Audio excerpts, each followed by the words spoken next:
Yo, hey everyone, what's going on? Welcome back to another edition of Did You See That? And today I've got a very awesome edition as I'm joined by Ron Mead, Matt Patterson, and Nicholas Saenz. Science. Sorry about that, Nicholas. And yeah, these guys are all part of an awesome film called Apartment 413 that came out on September 17th, I believe, in theaters and on demand. Yeah. Correct. Okay, awesome. And yeah, I'm just really grateful, firstly, to all you guys for taking the time out just to speak to me. I generally highly appreciate it. And pretty much just going to be asking you guys a couple of questions, having a bit of a conversation, and just get to know you guys a bit more. And you can tell everyone how everyone can watch this awesome movie. So as a bit of an icebreaker, I'd like to go around one at a time, and we'll start with Ron. What is your favorite movie and why?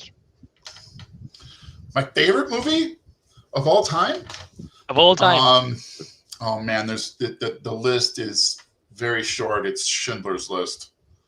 Absolutely, it's just absolute masterpiece in every way, from top to bottom. Unbelievable. I didn't mean to laugh at this being your favorite. Totally laughed. Totally. It was just the unintended pun of being short list, and it's Schindler's List. So yeah. Well, totally unintended. You see, this is what I mean. Matt finds things in my words that bring it to a new level. That's what Matt does. I feel horrible for laughing at the even reference of that movie. No, but it seems like you guys vibe off each other, which is awesome. Yeah. But yeah, Schindler's List is a classic. I got to see it for the first ever time in the cinema screen, so really captivating movie. So Matt, how about you? What's your favorite movie? It's really hard. I tend to break things down by genre, but one of my all-time favorites is The Thing with Kurt Russell. It is, to me, I always reference it when I talk about how horror films don't have to actually be about the horror. It's a mystery film first, and plus the effects are great and the storyline's great. But I absolutely adore that movie. Awesome. Yeah, it's such a good movie, and the practical effects as well still hold up still today. Yeah, there's a couple of scenes in there that are like, but for the most part, it's still holds up really well. Yeah. 100%. And Nicholas, what about you, man? No, I appreciate all of those. Those are big shoes to fill. I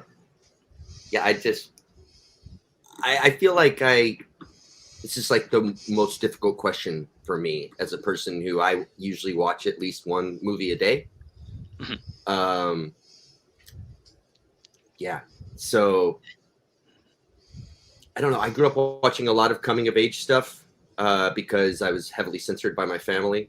So I feel like the things that really struck me at a young age, unless like my mom was asleep and my dad would let me watch Halloween or something like Alien that traumatized me or whatever. Yeah, more Carpenter, and Ridley Scott there. But other than that, I was just watching like The Sandlot or, Goonies. Awesome.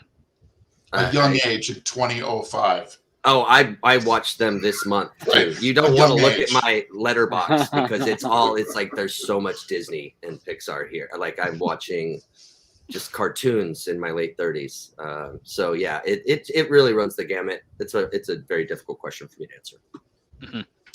No, cool. Well, it's really awesome to hear that you guys have like different backgrounds in terms of what your favorite movie is and why, and how they all resonate with you. Appreciate it, Nicholas, that you watch a movie a day. That's awesome. I'm a big film guy myself, so yeah, I'm so jealous. Well, I don't have a life, so it makes it easy, generally. Awesome. Well, what I'm going to do, guys, is I've got a couple of questions prepped as well. So I'm going to start it off with Matt first.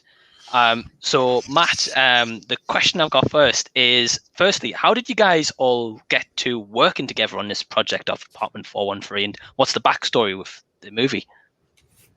Yeah, well, I put an ad in like kind of one of those dirty mags, the classified section. I'm always on those too. To see. Everybody's like, what's a classified section? No, I had a couple of projects fall apart, and as they do, and so I was starting to look for scripts, and I came across Ron's amazing script for this film. At that time, it was called "The Church Bells All Were Broken," And What? so I reached out to Ron, and he thought I was punking him, calling him about wanting to make the movie. And then we started this awesome like long distance romance of going back and forth and punching it up and seeing what we could do to get it better. I think Ron can probably speak to it. He probably thought it was never going to happen. And then it was down to finding somebody to play Marco. And luckily Nick was not only available, but the right guy. And so he auditioned for the film, and I never saw the audition because my casting directors never gave me the audition. And I actually found him by trolling local talent agency sites, and I saw his reel. And I was like, why haven't I seen this guy? And I reached out to him. He's like, what? I did audition. Yeah. In my agent's defense, they gave me that tape that you never saw. They like sent it to that casting office. They tried to get me in there. And I guess some of my favorite casting directors in Austin never sent it to you. I guess they had a very short list. Yeah. Well, I had a good talk with them after, and they're like, "Oh, okay. Well, this is different than we were planning." And I'm like, "What? You didn't want awesome?" Yeah. Thanks, Matt. How many Marcos did you look at, Matt? Or how many Marcos did the casting directors look at? They had like over 700 tapes submitted. Wow. Yeah, it's easy to get lost in that mix. Totally. Yeah. They were fantastic. They didn't do anything wrong. Like their job is one of the hardest in the world. And trying to siphon stuff down for somebody else's vision, like that's a really hard job. And so they gave me like 10 or to 20 to look at. And at that point I was like, I'm not really vibing on these. And I kind of started my own investigation process with my Nick. No, but that's really cool, because at the end of the day, Matt, like it's your vision with Ron's, and you guys are going to know best how this movie's going to play out and what you expect from Marco Reyes. And I was about to ask Nicholas about the audition process and that reel. So how hard was it to create that reel for the role of Marco? Oh, so I think there might be some confusion. The reel that they're talking about having seen is literally just a demo reel that I've spliced together of a number of different credits I have through film and television, other projects that are completely unassociated with this. Okay. Apparently, my apologies. What caught Matt? No, project all good. Just I think that is evidently what caught Matt's eye.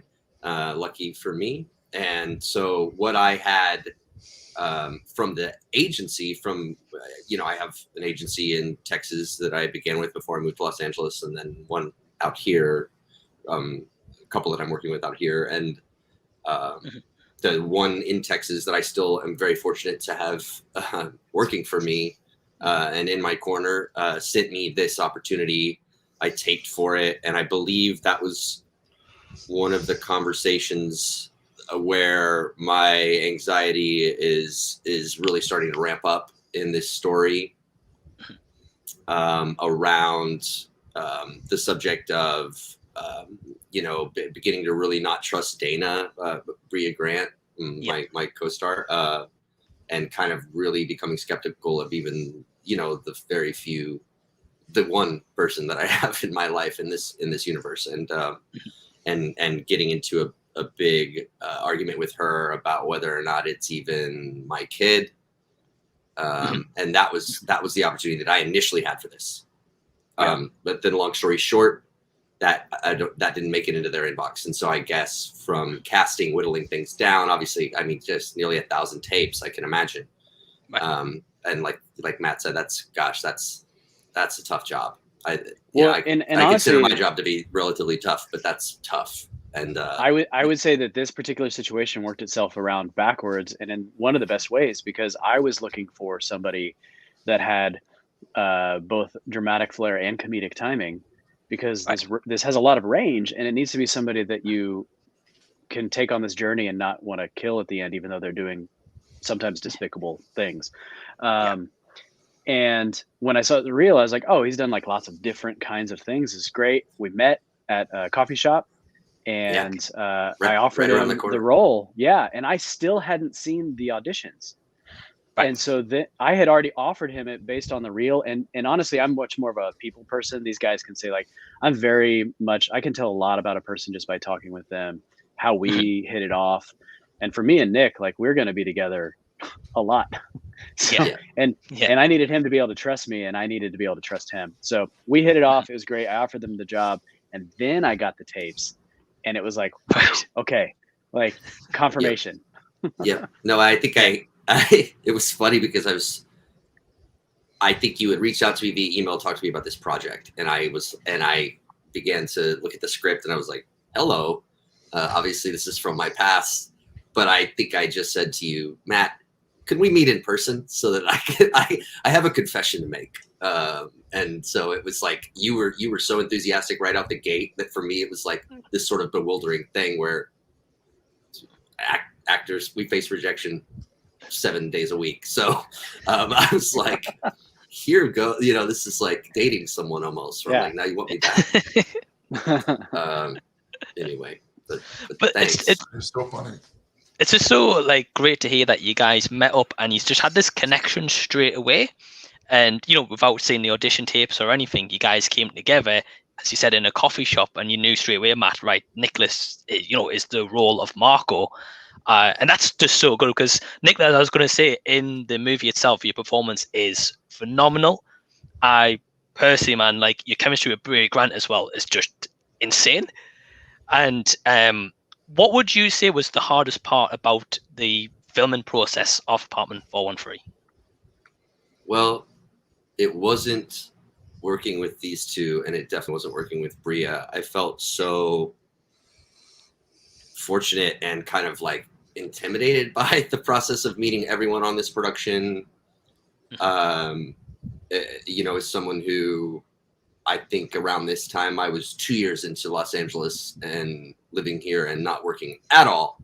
And then all of a sudden I get this incredible opportunity from home to shoot a feature and be a co-lead in it, and something that I'd shot many features in the past, but had been an engine that I was going to help with leading. And that was really incredible. I had more supporting roles in my past projects up until this point. And so I think it made things so much smoother for me, just getting there and going back home, which is Austin's my hometown, and just feeling so welcomed by everyone. And then obviously Brea, consummate professional, Matt, Ron, everybody. It was just, that was the easy part. Was just feeling like, well, I just got to get on this train and ride.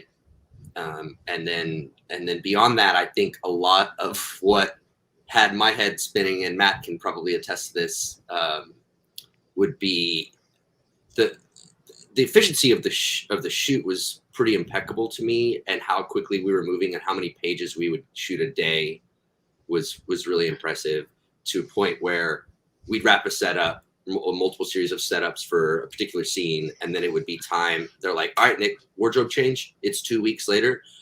You're in this place now, and it's actually 2 weeks earlier. And then let's get you in hair and makeup. And let's do, like, we've got 10 wardrobe changes over the course of this story. So out of a setup, into the chair, back into a new setup, time travel. Let's get that set up. Let's go back to the chair. Let's do wardrobe change, hair, makeup, like another setup, time travel. Yeah, we were moving, and so I think we could keep track of it based on how big the bags under his eyes were for makeup. Right, that was it. It was like, so and I already have deep set eyes naturally, so it was easy to highlight. And I think if I have a note to myself about that experience of like the 3 weeks we were on this together, which is fast. That's like a really fast amount. I think it wasn't even quite 3 full weeks to shoot a feature, and we just knocked it out. Right. I was about to ask you guys. And I think we had 13 and a half shooting days. It's crazy. 14 days. Yeah, it's crazy. Nuts. Yeah, and breakneck speed. I'm assuming those were kind of like 12, 16-hour days. So 12. And 12 was not even like the full. It was like, I have a really strict rule about when we get to set, everybody gets their coffee and we stand around and talk for a minute, so everybody gets caught up on what we're doing. I like a feedback, so if anybody has an idea of something that we could add or whatever, I feel like every day has to set the tone for that. In fact, I brought my espresso machine up, and sometimes we were wondering where the gaffer was, and he'd come in with this tiny little espresso cup. But yeah, no, I never felt like we were, and maybe that's because I was high on running the film and stuff. But Nick, did it ever feel like we were running like super long days? Oh, I think that was what it was. So I was like, I guess that's kind of like when you asked about the challenge, Mike, was like, it was so smooth and so efficient and so consummately professional from everyone on set. But then I did, the last thing I can afford to do is a storyteller start to worry that like I'm not prepared or that I didn't do my homework enough, or that I'm like, oh yeah, we're time traveling for weeks or days here in this story. Shooting out of order happens all the time. So I think a big takeaway for me in this, when on any future project and anything I've done since, is to trust more and talk less, unless it's my line, unless I have something in the script that I'm supposed to say. Like, to ask fewer questions, talk less, trust more, and just have like a ton of fun and be grateful. Because any other thing I think is probably just my own actor insecurity or worrying that I'm not, that I, am not. I can't like worry about going to look at playback. I can't go unless Matt wants me to. I just need to be there and ready to do the work and listen. Right. Which is always a challenge for me. So. No, well, that's cool, because it just sounds, with this 14-day period that you guys had to shoot, it just sounds as though like kind of like an exhilarating ride throughout the whole process. And that's great. And Matt, what you guys mentioned before about accepting ideas and having that kind of catch up before you guys start the day, was any of those ideas, well, both for yourself, Matt, and Ron, was any of those ideas implemented into the final script? Well, let's see. Are you getting glitched, Matt? No, I'm here. Can you guys see me? Yeah, I see you. I see. Ron. Ron was able to be there for a few days on set, towards the beginning and then again at the end, and I think that was really helpful for him to be able to speak up on anything that might have gotten missed and try to add some things. For the most part, I would say that having those meetings at the beginning was less about the story. Sometimes in movies I've done in the past, sometimes we'll be like, hey, we're really missing some connective tissue. But Ron did such a great job with the script that there was no really missing moments. It was more like, hey, I have an idea on how to help make this earthquake scene work. Right. Because we had a ton of practical effects that were very, very intensive, and we needed every hand we could get. There are multiple scenes where we had people hidden all over the place, just out of view, to be able to change rags from one color to another. The earthquake scene was literally, our floor was covered with bodies, and everybody had fishing line attached to them to be able to pull things. And that was a huge orchestrated effort. It was awesome. Yeah. Wow. When Nick's running through, he's not like stepping over rubble, he's stepping over people. But that's awesome, because one of my favorite scenes in the movie, and I want to bring this up, is when like Nick is having this kind of breakdown throughout the movie. It further develops throughout, and there's one scene where he's trying to impress Dana, or like at least trying to clean up his act a little bit, and he's cleaning the entire apartment, and then all of a sudden a post-it note will appear on the door, or he's cleaning the entire apartment, and then all of a sudden it's a complete mess, and you've just seen him clean it. So it kind of messes with your mind a little bit. Did you guys have a favorite scene? Well, I want to ask Ron, because he got to think these up and then see it. Yeah, sure. I think that's a good. Ron, take this one away.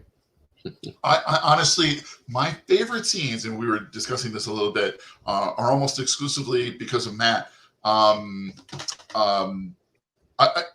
love the scene with Marco in the talking to himself in the mirror, and trying to convince himself that he's not crazy, or convince himself that he can handle being a little crazy if he just kind of follows the rules that he makes for himself. And I wasn't there to film that, and I'm pretty sure Matt just said, "Oh, okay, well that was a good take. I tell you what, why don't you just turn this one up as high as it'll go and see what we get, and just let a really, really talented guy just go." And I marvel every time I see it. I sit there going, "Thank God they didn't film what I wrote, because this is so much better." And then I know I've seen the movie quite a few times too, like, and I love the scene where Marco brings home the crib, because it's just such a nice little. There's all this craziness going on, and then there's just a minute or two there where we're really in a real normal spot, and I think we just sort of come up for air right there. And then also the scene, so genius of Matt, I think, when Marco's on the phone, he's finally outside. He's never been outside. We're at the last 20 minutes of the movie. He finally goes outside and he's on the phone, and there's John Michael in his full-on hazmat suit, walking in the background, dragging his little trolley behind him. And every single time I see it, there wasn't in the screenplay at all. And it was just Matt on the day of going, you know what, let's put something in the background, just sort of keep it going all the time. And really, from a very visual way, paying attention to all of this stuff that, frankly, I never even thought about. So those are my favorite scenes. There's some great the parts where they saved me. The parts where they picked up my lazy slack that I left. Right. Well, I don't know about that, but I will say Matt is like a savior on a shoot in just so many ways. Like I said, just trusting people. This entire experience made it so much easier for me to just like confide in and trust anyone I work with. Because for the most part, other than meeting Matt and Brea ahead of time, I had not met anyone. And that's very much the experience of going into mini production. I just wrapped one last week and I did not know a soul, going on this other shoot. And that's just so often the experience for actors, especially if you're not around a ton in pre-production. It's just great to feel like you can trust. Yeah. That's just so cool that you've gained that experience from this production, Nicholas, and really cool that you've had that kind of life-changing experience when it comes to whatever set that you're going to be approaching in the future. And one thing I can also say is, Ron, those scenes that you mentioned, I love them as well. I love the fact that this movie at times feels claustrophobic. At times you're rooting for Marco, being like, what is going on with you? Like, are you actually a great guy? Are you not a great guy? It tests your mind so often, and it just makes you think every second that this movie plays out, because you don't know what's going to happen next. And that for me, I think is just really inspiring. In the case of, you make the audience think, and after I finished watching this movie, it left me thinking and wanting to revisit the movie. So how's the movie being received when it's had it to run in the theater and on demand? Yeah, so reviews are just trickling in. Right. I think the most visceral feedback we got was during our festival run, because we actually get to see it with people live in an audience. And then was that an Austin? So we premiered at the CineQuest Film Festival in San Jose. Okay. And then we wrapped up our festival run at the Austin Film Festival in Austin. And both times we just, like, at the end of each screen, it's like, hey, anybody that wants to go grab a drink with the cast and crew, like, we're going across the street, let's talk about the movie. And those are some of the best conversations. In fact, after CineQuest, Ron and I and my wife and Nick and Brea, we were all talking, and we realized that maybe we were missing something. So that opening scene we shot after our premiere. Okay. Because we realized, we kept getting this feedback saying, like, it's such a slow burn and we like it, but give us an idea of where it's heading to. Right. So we came up with the idea while we were at CineQuest, just over drinks in between films, how we could accomplish that. And that's when we went back and shot that opening scene with Richard Jones, who is the previous tenant of the same apartment. And I think it wasn't in Ron's original script, but I think that from an audience perspective, when you're watching it in a linear way, I think it really helps elevate that. And that was the type of feedback we got from people alongside okay, so what was real and what wasn't, like where did things start, where did things end? And that's my favorite, because we tried to be very careful to never lie as filmmakers, right, to always show you the truth, but in a very misdirecting way. And so I get really excited, Nick, Ron, I'm sure it's the same for you, whenever somebody it's not confusion, it's just settle a bet because my friend and I think something different. Yeah, there was a lot of that in the talk back. Yeah, with speaking with people who are in the audience in San Jose, for sure. That was very fun. Yeah, but and sorry. No, go ahead. No, go on. I was just gonna say, Mike, I'm sure for you, there's even parts where you're not quite sure, and hopefully it doesn't take away from the experience. Hopefully it adds to it because you're still thinking about it after. Yeah, so I've been thinking about this movie quite a lot, being honest with you. That opening scene, I got the vibe straight away, being like, right, there's something wrong with this apartment, but I want to know what it is. So even up until the end, and obviously Nicholas's performance throughout, I was left guessing, being like, what is the underlying issue here? Like, what is causing him to go nuts, essentially? And again, I can only admire all you guys for how that end up playing out. And again, the performances, Ron, yourself with the screenwriting, and Matt, your direction, and again, having that catch up with the full cast and crew before each, production day. I think it's just awesome to, just have that, just catch up, 5-10 minutes, as you said. So one thing I wanted to ask you guys was, with the film festival, and whether that was in San Jose or Austin, I believe this movie was it scheduled to come out in 2019? Got delayed because of COVID, or? Well, no, so unfortunately, 20. Hopefully it was going to be 20. Right. The way that IMDb works is if you put any sort of screening, like a festival, they stamp a date on it. So. Right. We were just doing screenings at a festival and gearing up towards release in 2020, ideally. And then because of COVID, everything got delayed to 2021. But yeah, so 2019, if you see that on IMDb, that's just when we had our premiere film festival. It kind of feels like it should be a 2021 stamp, huh? Yeah. It is. I mean, that's actually when the copyright is. This is the release. Yeah, exactly. So there's got to be some way. They won't change it. Think so. They're sticklers. Stubborn. Wow, that's so funny. That's really funny, because I had a project I did that never saw the light of day, like another feature, where I was just talking about how I hadn't had any projects in the past where I was the lead. I was totally a lead in this. It never, but I think we had like a team, and then recently I came across a review for this film for Apartment, and it was like his most recent projects were, I'm not going to name this movie, but his most recent projects were yada yada, and that was and I was like, that's so long ago. What are you talking about? And I looked at my IMDb. The director of this movie must have been a wizard, because he changed the date on it. It was like last year. So I don't know. Food for thought, Matt. I don't know. But I just have to buy Jeff Bezos a new rocket ship, and they'll let me. Yeah, I get he must have talked to Elon Musk or Grimes. Something. Well, it's very strange why they don't put as 2021, especially when it came out September 17th as well. That's very bizarre. Yeah, it's crazy. Yeah, one thing I wanted to ask for both Matt, or maybe for this one for Ron. So how did you come up with the title Apartment 413? Go for it, Ron. Oh, really? It's me.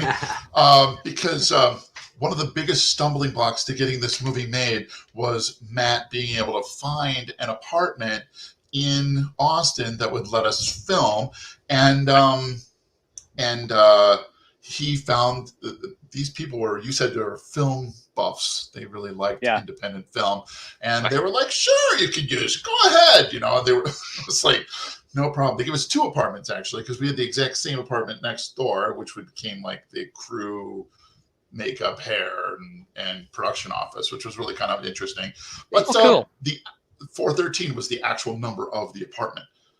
And so it was really driven by the location, and because I see this question, it's kind of funny.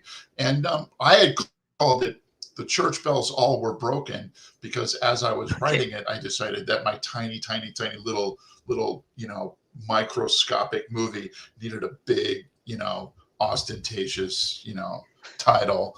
And Matt said, "Well, I mean, you just sharpen up my pencil on this." and I think much to the benefit of the movie. So, right. Yeah, I dig the title. It gives it kind of that like mystique about it as well.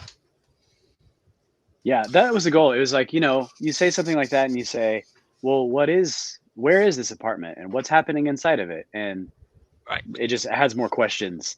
And the apartment is a character. And it kind of goes to what we were saying earlier, which was that audiences today, it seems like they're very sophisticated. And this idea that you're going to take this long, slow runway up to a big finish is not going to work anymore. They really want to know. And I think this title really helps people zero in. Oh, okay. I know what I'm in for. Right. And so it works on a lot of different levels. Plus it starts with A. So such a factor. Matt, yeah. Well, that's pretty cool. So, Matt, if anyone's interested in Apartment 413, which is, I don't get why anyone wouldn't be, where can people watch this movie? Oh man, it's streaming on Amazon Prime. It's coming to Roku channel pretty quickly, Dish Network. It's rolling out between now and mid-October at a bunch of different places. So other than Netflix, just keep your eyes peeled for all the different streaming options. There's the ad-supported options like Crackle, things like that. And then obviously if you have Amazon Prime, I think you can even watch it ad-supported on YouTube. So it's out there. Go see it. And is that the same for in the UK as well? Do you know? I'm not sure. I'll have to find out about that. I know that there's so many different restrictions depending on markets, but I can find out and then I'll just tweet it to you and let you know. Yeah, awesome. Yeah, it sounds awesome. And I've got one last question for everyone before we wrap this up. So in terms of any future projects, Nicholas, I'm going to start with you because I read up online that a couple of years ago you did a voice work in a PlayStation game and you voiced Green Lantern. Is that correct? That was a few years ago. So basically, I had voiced the core. I don't know if anybody's familiar with the MMO. It's called DC Universe Online. It's a massive multiplayer online called DC Universe Online, which is the majority of the voice, I believe, is produced out of Austin. Austin's kind of haven for people to pay, especially voice actors, without having to pay massive union rates to them. So they get a lot of voice talent out of Austin. And the original opportunity was for Hal Jordan, was for like the Lantern. I didn't book that. Right. I did book the core, which is, if you are familiar with that game, anyone who's played it, you are moving through Hal's narrative a lot. And there's not just one lantern. There are multiple lanterns. There are multiple green lanterns. There are multiple yellow, red lanterns, etc., just like from the comics. And so Hal, just like if you were playing Zelda or Skyrim, you're kind of moving along this fantasy narrative, and Hal interacts with other lanterns. And so I play a lot of other lanterns. They are Green Lanterns. They're just not Hal. They're not like Hal. You know what I mean? Yeah. Okay. And that was a while ago. I've done quite a few video games for sure. I love doing voices in games. A lot. Awesome. And have you never been called up to the DC universe? Not yet. I do watch coming soon all their movies. I do watch all their movies. Like I said, I try not to miss anything. So we shall see. Awesome. Well, Nicholas, the kind of last question for yourself, and then I've got questions for Matt and Ron.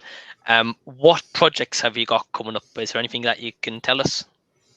I just wrapped one literally this week and came back from Mexico. It's the first time I was on an international shoot, so I feel really fortunate about that. And it's sort of this narrative doc hybrid that's based on true stories and predominantly focused around near-death experiences. There are multiple vignettes throughout the course of this feature where everyone, in this story has a different way that they've literally died, had no pulse, no heartbeat, like been pronounced dead at the scene of some terrible accident or crime, you name it, all sorts of different stories, and live to tell about it and are still alive and are doing interviews in this film. And then I am in the narrative portion in which for one of these, there was a New York Times bestseller in, I believe, 2004 that was written by a priest who I play in this film. Okay. Who was killed in a car crash. But he is alive. Father Nick. So yeah, that's me. That's me coming out. And I think that one, I don't have the details like specifically, but that I believe already has distribution and everything set up for 2022. So I should be looking forward to it. Yeah, I'll keep my eye out for that. That sounds really intriguing. Yeah. But yeah, if everything's a work in progress, as you know, with like titles and things like that. But I would imagine that should be out on IMDb at some point. Very soon. Awesome. I'll keep an eye out. And Ron, what about you? Are you working on any screenplays at the moment? Yeah, I've got a number of projects in the works. The biggest thing I'm working on right now is a movie with an actress named Abigail Breslin, who was the little girl in Little Miss Sunshine, and she just has a big movie coming out now called Stillwater with Matt Damon. Yeah, and she's got a screenplay or a story that she's working on that I'm working with her on, and I'm also writing a horror movie for a couple of producers from reality TV who approached me that wanted to start directing on their own, and so I got a couple of things I'm working on. Right. Awesome. Yeah, well, Abigail Breslin's very well known as well, so that's awesome. You're getting that opportunity and getting to work with her as well. She's very nice. Yeah, I can imagine. And Matt, what about you? Have you got any directing projects on the go at the moment? Yeah, I'm directing a documentary right now that follows a bass guitar, Olympic guitars as a type of bass guitar, through its various owners. It's a true story that's really fascinating. Starts out as kind of a mystery and turns into a heist movie. And so I'll be traveling to Nashville in the next couple of weeks to shoot some interviews there and then some follow up. And it's exciting for me because we don't know, like a lot of documentaries, we don't know how it's going to end. So it's we're very nervous about if we can line everything up in the right order before in the right amount of time. And then I'm directing a project in Turkey next month. So and cool. I can't release any information about that yet, but that's pretty exciting. And then I've actually got a werewolf movie set on the border of Texas that pits vigilante, like guys that just want to patrol the border themselves because yeehaw, and rounding up Mexican immigrants that are coming in illegally, and they think they go. Yeah, and I wrote this a couple of years ago, and it's getting some traction right now, and I think we're going to be able to shoot it. I'm very excited. But they both sides start getting hunted by a werewolf in the night, and they have to band together to survive. So maybe there's some morals being learned. I'm not sure. Sounds awesome. Yeah, Awesome. I'm From the headlines. stoked. And will we ever see you guys work together again on a project? I sure hope so. Yeah, I hope so. absolutely. I generally do. As Ron silently drinks, like, I will not respond. Well, I'll work guys, with any of you on anything. Don't worry. Yeah, Awesome. it's a blast. Well, firstly, guys, I just want to say a big thank you, firstly, to Matt, Ron, and Nicholas for just taking the time to be here. It's been an awesome conversation and really love to get to know you guys a bit more. For anyone that is interested, as Matt was saying, this is going to be getting streamed on Amazon Prime. It's going to be getting streamed on other streaming platforms as well in the US and possibly overseas as well, depending on distribution, as he said. And I highly recommend checking out Apartment 413, one of my favorite movies of the year. And if you want to feel claustrophobic and really tense as well at the same time, it's the movie for you. So again, guys, thank you for your time. Any closing thoughts? Oh, thank you. Yeah, thanks for having us. Everybody be safe, please. Yeah, it's been great. Well, Yeah, thanks, this is really guys. cool. And to anyone that's watching right now live or after the fact, thank you for tuning in, and we'll see you all later. I see what you did there. Or sorry, I see what you did there. There you go.